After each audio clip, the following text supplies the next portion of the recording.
सुंदर सुंदर व्ह्यूज बघायला भेटतात इथे तुम्हाला. नद्या, झाडी, डोंगर, असे नजारे बघत बघत गाडी चालवण्यात खूपच मजा येते आणि प्रवास डबल एन्जॉय करायला भेटतो. तसंच कशिडीचा बोगदा क्रॉस केला आणि पहिला थांबलो मोगराचा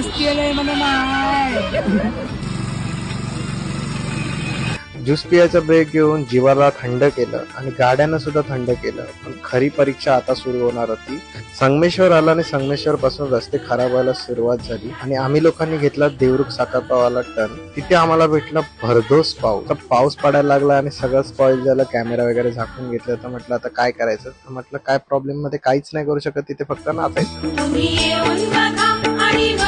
या पावसात आणि ह्या रस्त्यात आमची तब्बल 2 तास वाया गेले. काही जेवण वगैरे हॉटेल वगैरे भेटत नव्हतं. तर नंतर पुढे आम्हाला लांजाच्या दरम्यान भेटलं एक चायनीज कॉर्नर. तिकडे आम्ही लोकांनी थोडं नॉनव्हेज. पुढे नंतर मग राजापूर नंतर पाऊस थोडा थांबला. सुंदर नजारे पुन्हा सुरू झाले.